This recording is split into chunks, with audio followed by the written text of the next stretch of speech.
Hi, girls and boys. It's Mrs. Michaud. I just wanted to say hi, and I thought it would be a good idea if we had a story. Remember the 7 Chinese sisters? It's a really great book. It's written by Kathy Tucker.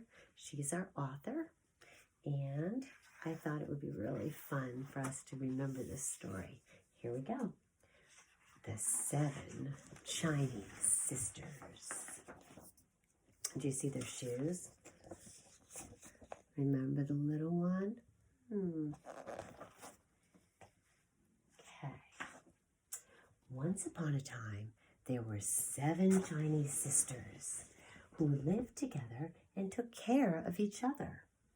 Each sister had shiny black hair and sparkling eyes, and each stood straight and tall, except for the 7th sister, because she was just a baby.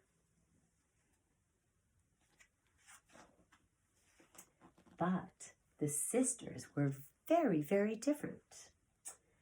The first sister could ride her scooter like as fast as the wind, and the second sister knew karate, chop chop, hi-ya, and the third sister could count to 500 and beyond. And the fourth sister, you remember her, she could talk to animals and dogs. The fifth sister could catch any ball, no matter how fast or how high it was thrown into the air, just like you guys. And the sixth sister, remember, the sixth sister could make the most delicious noodle soup.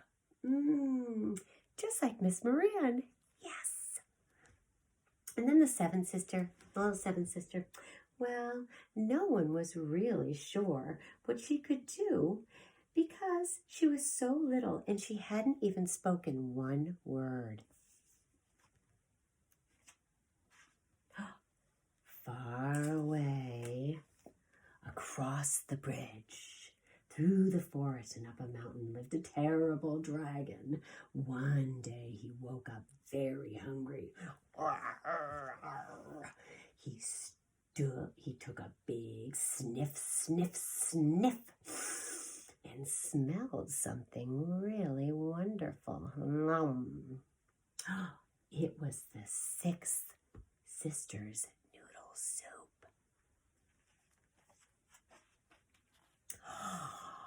Down the mountain, over the forest, across the bridge, flew the dragon straight to the 7th sister's house. The sisters were so busy, they didn't even see him coming. The first sister was polishing her scooter. Vroom, vroom. The second sister was practicing her black belt. Hi-ya! The third sister was counting grains of rice. 103, 104, 105. The fourth sister was talking to a little tiny stray beagle.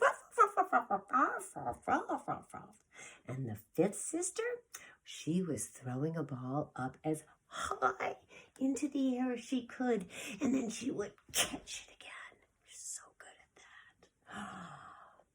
that. And the sixth sister had just stepped into the pantry to get some more noodles for her soup. And the 7th sister, she was crawling around on the kitchen floor because she was just a baby. When the dragon peeked inside the kitchen door and saw the plump little baby, he forgot all about the noodle soup. And instead, he snatched up that baby. Oh, my goodness. And then he flew back over the bridge, through the forest, up the mountain, and into the cave. But as soon as the dragon set the 7th sister down, she said her very first word. And that was, help. The 7 sisters heard the first sister cry. leaping on her scooter. "We must save her." The other sisters hung on behind, pulled by the first sister, who was strong as well as fast. The sisters sped across the bridge, beyond the deep forest, filled with many trees, so many that the third sister counted them by twos. 2, 1, 3, 4, 5, 6, 7, 8, 10. Now the seventh sister cries were even louder. The sisters headed up the mountain, but soon they reached the dragon's cave, and they heard, "Help! Help! Help!" Vroom! It's getting very exciting. They could smell the smoke and hear the most awful roars. The fourth sister listened carefully. Dragons do not talk exactly like dogs, but still she could understand a little. The dragon was roaring. "There's no use calling for help. You're going to be my supper." And then suddenly, the seventh sister shouted her second word that she ever had spoken, and it was no. "If you don't bring her out, sir, you will regret it," called the fourth sister in her best dog language that she could manage. Wow.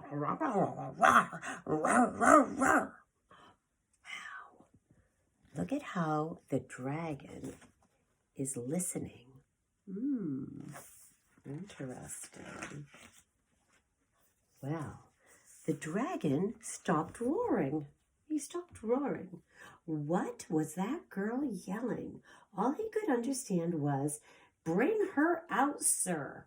But no one had ever tried to talk to him before, and he was so curious he picked up that seventh sister and rushed outside. There she was, with her little binky. Second sister stepped forward. Then, fast as lightning, she leapt into the air and slapped the dragon right on the chin with a hi-ya! And shouted, "Ya!" Whoa! The dragon was so surprised that, whoop, the seventh sister flew out of his mouth. Back, back, back ran the fifth sister, back in the air, reaching up, up, up, up, and she caught the baby. Wow, just like she catches those flying balls. Oh my goodness. Oh no, look at the dragon. Poor thing. When the dragon saw that his dinner was gone, he fell to the ground sobbing. "Hungry, hungry," he whimpered. And the fourth sister understood him perfectly, because the word hungry is exactly the same for dragons as it is for dogs. Rawr, rawr, rawr, rawr. "He's starving," she explained to the sisters. And they could actually see that he was really quite skinny and sort of sad. Ooh. "Tomorrow, sixth sister can bring him some soup," first sister said. "But we've got to get seventh sister home. She's all worn out and she needs a diaper change." "Sisters go home," cried the baby. Oh my goodness, she's speaking a lot now. Seventh sister, who was learning to talk very quickly now. First sister put seventh sister on her back and hopped onto her scooter. Whoosh. The others hung on behind and they whizzed whoosh, whoosh, whoosh, down the mountain. But when they reached the forest, the seven sisters stopped. Now, they didn't have the seven sisters' cries to guide them. How could they find their way through all these trees? "Oh, don't worry," said the third sister. "I counted the trees, and when we came, We must go back 500 of them.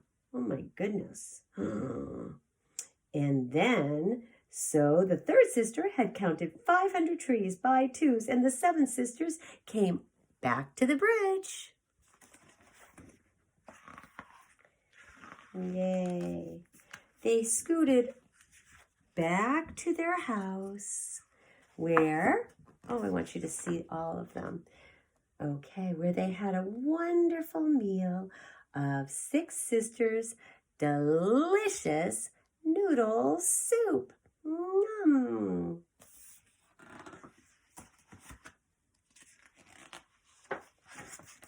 And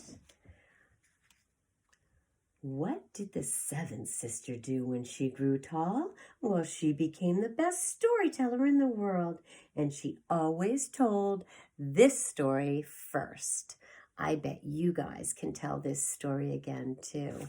How about if you draw a picture of your favorite part, just like we do at school, and then you can try to write some words.